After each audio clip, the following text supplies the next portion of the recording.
Hey, Stephen. I was catching up on my American medical news and I came across some really interesting articles. What's that? The first one is med mishaps send millions back for care. Med mishaps, so like medication mishaps. Yeah. Otherwise known as adverse drug reactions. Yes. Okay. ADRs, adverse drug reactions. And how many are they talking about? 4.5 million. Whoa. So 4.5 million, and this is outpatient, right? So this is just people going to their doctors and for normal care. 4.5 million adverse drug reactions in 1 year. And if you believe FDA stats, that's the tip of an iceberg. FDA basically is saying somewhere between 5 and 10% of these adverse drug reactions are in fact reported. So you got to think it's a whole lot more than that. What happens to those people?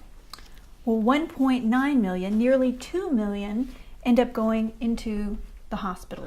So 2 million people sent to the hospital. Now, again, what happens there?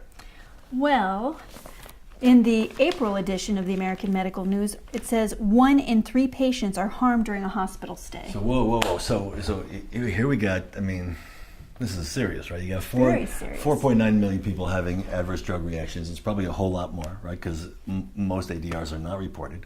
Of those 4.9 million, you're sending 2 million people to the hospital, where 1 out of every 3 is harmed. Yes. What kind of harm happens to them in the hospital? Well, whether it's an infection or more medication errors, and unfortunately, 7% of those people are permanently harmed, and Stephen, that includes death. So 7% of the people that go to the hospital, 1 out of 3 are harmed. And of those people, about 7% are seriously harmed, including death. So these are staggering numbers. And again, you're a physician who's worked on both sides of that issue. You've been in clinical practice for a long time. You've been working in hospitals. You know what happens there. What's your take on this? This seems to me to be just an enormous problem. Because it seems to stem from the fact that we're so symptom oriented. Patient presents with a specific symptom, we hit them with what? A drug. So I would venture to say that the people that are at risk the most are the people that are on the greatest number of drugs. Does that make sense? Yes, and one of the studies reported that seniors and people taking at least 6 drugs a day are at the highest risk for these kind of adverse events. All right, now what do we know? We know that the average American, at age 65, is already on 6 prescription drugs. Yes. So we're talking about a population which is growing. I mean, the baby boomers are now moving into their mid-60s. And including moi, and I'm not on any drugs, so somebody else is on my 6. The point is that we've got an enormous population of people at a very high risk for adverse drug effects. When they go to the hospital, very often what? They're given more drugs and compounding the problem, and so we have an issue which is really something that has to be addressed. Now, what I'd like to do is shift, and I want to basically point out that neither one of us are anti-drug fanatics. I mean, Dr. Kather uses drugs in her clinical practice when necessary. I talk a lot about natural products because that's my research focus. But what I want to do is shift a little bit into helping people understand the difference between the drug approach and the natural product approach. Which in other words is the approach of symptom-based versus addressing the underlying problem. Right. So you have a hammer, right? The drug companies are really good at hammering things. So if you've got a problem, your blood pressure is high, right? So what the drug companies do is they go, the blood pressure is high. We know that there's beta receptors in the heart muscle, and if we basically inhibit those beta receptors, then the heart muscle won't contract as much. Blam, blam, blam. But that has an effect of lowering blood pressure because not so much blood is going into the system, so the system pressure drops. But what else happens? Well, not only does the heart relax as part of that, and the blood vessel muscles relax and the heart rate decreases, but Stephen, there are beta receptors in other parts of the body too. I'm going to lead you here. Where might there be beta receptors?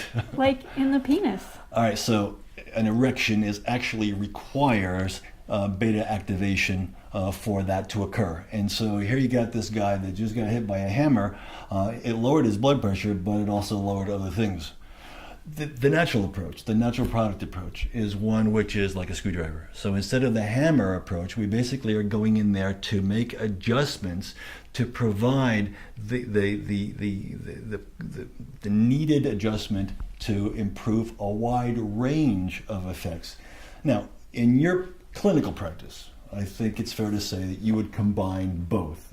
Let's continue talking about blood pressure. How does that work in your clinical practice? Well, I certainly want to use the benefits of the blood pressure drugs to get people out of the harmful range of high blood pressure. Because you got a guy walking around with the typical time bomb, going to have a stroke, going to harm his kidneys if you don't do something quick. But then what? Well, I want to address what the underlying problem is, because really he doesn't have a beta blocker drug deficiency. No, he doesn't. So let's talk about stress. Yes. Let's talk about exercise. Diet. Proper sleep. Well, thanks for mentioning that. The DASH diet has been around for 25 years. It has helped millions of people lower their blood pressure, and it's free. The DASH diet is dashdiet.org, I think, Yes, is the URL. And DASH, people should know that stands for Dietary Approaches to Stop Hypertension. So. It's not a special herb blend. Well, good. Now, let's talk about another hammer while we're talking about hammers. Your cholesterol is too high. I know. I've identified the metabolic pathway that synthesizes cholesterol in the liver. Boom, boom, let's knock that down with a statin drug. I mean, that's another approach that, again, as a physician, you can't really allow a patient to walk around with high cholesterol, right? You got to do something. Right. But let's talk about the drug approach, which is like the hammer on that HMG-CoA reductase inhibitor. Easy for you to say. But at the same time, then, there's other ways to do that, right? There's the screwdriver approach, where you say, well, a lot of that cholesterol is going through the gastrointestinal tract. We can use plant sterols to prevent the reuptake of that cholesterol. Therefore, the cholesterol ends up in the toilet instead of the guy's arteries. And now you've got a better approach because it's more natural and you're not hammering on that metabolic pathway that does other things. Such as? It makes CoQ10. All right, so imagine the irony here. You give someone a drug that's going to lower their cholesterol, but it's also going to prevent their body from, basically metabolizing CoQ10, which is critically important for? The heart, the brain, everything, every cell. So again, what I want to do is now take a look at our research and how we focus on the natural products and why we focus on natural products and the benefits that provides. Basically, the importance here is understanding the difference between natural products and drugs in terms of the number of cells and the type of tissues that they affect. If you look at a genomic analysis of most drugs, basically, if this is the number of genes that are affected, and we do this kind of research in our lab every day, if you look at most drugs, you get the bullseye effect. Basically, this is hammering the living daylights out of one particular receptor or one group of cells or one metabolic pathway. And that direct approach is valuable. I mean, if you've got a microbe, if you've got an infection and you want to kill a bug and they've discovered a drug that's really good at destroying that particular organism, you want that drug, right? But I call that drugs for bugs.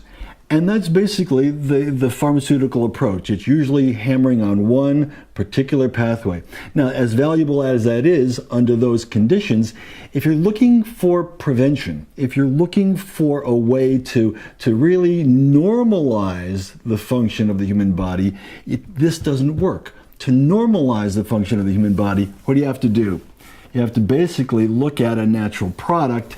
And the natural product, basically, when you look at the number of genes that it affects, you get a primary focus, and then you get what are called the scatter effects. Because natural products from plants, what do? They have a normalizing effect that'll be much wider than the bullseye effect of the drug. And this wide number of genes that is affected works to normalize the function of the body. And if you want to get into a lot of details, we're talking about actually restoring balance to enormous numbers of signaling tissues and kinase receptors and cytokines throughout the body. This is the approach that you use when you want to restore health. This is the approach you use when you want to kill a bug. Thank you, Stephen. That makes perfect sense. I'm going to show this video to my patients so they can understand what I'm trying to do with their health care and bringing a balance of using a nutraceutical, natural approach along with prescription medication. All right. So again, I keep hearing that doctors are being told to use the fewest number of drugs at the lowest effective dose. I mean, and again, those instructions are coming because we're looking at this problem of polypharmacy. People Yes. on so many drugs, all the adverse drug effects, all the hospitalizations, all the harm that's done in the hospitals.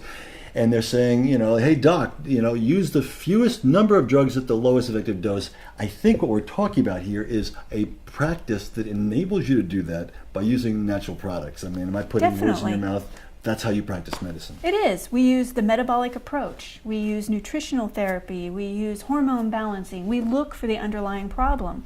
Our goal is not to keep layering drugs more and more. And we certainly don't want our clients to be on those 6 drugs that increase their risk for those hospitalizations that then lead to further harm in the hospital. Well, thanks, Dr. Kather. It's so important that people understand that there is a new model of healthcare that incorporates and utilizes natural products to normalize all the functions of the human body, to optimize health, and then uses drugs when they're necessary. You need a hammer once in a while.